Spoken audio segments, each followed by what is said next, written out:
the Russians are bringing more troops to the north. On May the 14th, a Ukrainian report confirmed that No. 47th Guard Tank Division are acting north of Kharkiv. This division has been active in Luhansk front for the past 2 months. Actually, on May the 4th, the 47th Division occupied Kozlyarivka, that is way east here, between Kharkiv and Luhansk Oblast. We're not sure whether the whole division has been transferred to the north or just 1 or 2 tank regiments. Let me verify that. And also, this tank division belongs to the 1st Guards Tank Army. The 1st Tank Army has 3 divisions: the 47th Tank Division, the 2nd Guard Motor Rifle Division, and the 4th Guards Tank Division. And the other 2 divisions, I haven't heard their battle report for the past 3 months. And let's see, if the Russians transfer the whole army here, they will have much more strength to attack, and they will have more choices. For example, they can attack from the east. This is Jason Jiang reporting from Shenzhen, China. Today's report is up to May the 15th. When the whole world was looking at Putin's inauguration, I found something more attractive in the ceremony. This is Kamila Valieva, world champion in skating. Born in 2006, she is 18 years old now, and she has set 7 world records during her career. And she's a big fan of Putin. Look at her face with Putin. She admires him. And now I realize why Donald Trump is jealous to Putin.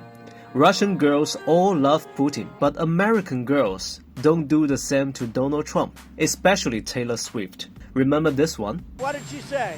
She said she wants people to vote for Democrats.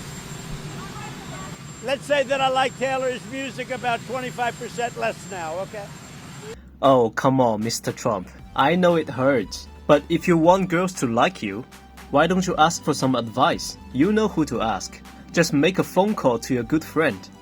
I'm sure he will teach you a lot. Let's talk about the Russian offensive. Now we can tell that there are 2 axes of Russian offensive. In the east, there are many 47th Division and also 138th Brigade. From Ukrainian COD report, we confirm that at least 2 battalions of 138th Brigade are attacking Vovchansk direction. And on the west side is mainly the 18th Division. At least 2 battalions of 18th Division are operating here. From the Ukrainian side, it seems that the main defense force are still the Territory Defense Forces. 125 brigades are operating on the west, and the Free Russian Legion is operating around Vovchansk.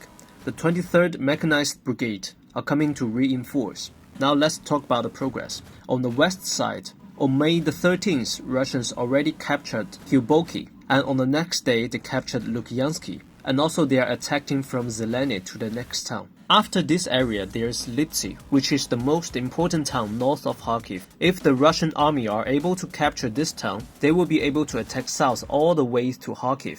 It's around 20 kilometers long, but it's all urban area, lots of villages and houses to defend. So you need fighters with urban fighting experience, like Wagner mercenaries, and very likely some former Wagners are here already, with Chechen Ahmad. On April, there are around 3,000 ex-Wagner PMC fighters join Chechen Ahmad. Now Chechen Ahmad are operating in every direction. It is likely that they will engage in urban fighting. We will see if Russians continue to attack Lypsti. If no, maybe they just want to create a buffer zone. If they continue, probably they really want Kharkiv. And from the videos we saw from this direction, we believe that Ukrainians has no proper defense here. Their defense lines are not connected, so the Russian soldiers just simply cross the fields and encircle some Ukrainian soldiers. Come on, Ukrainians, you can do better than this. You have 12 months to prepare, and this is what you got? On the east axis, the Ukrainians also retreat faster than we thought. The most important town here, Vovchansk, is under attack.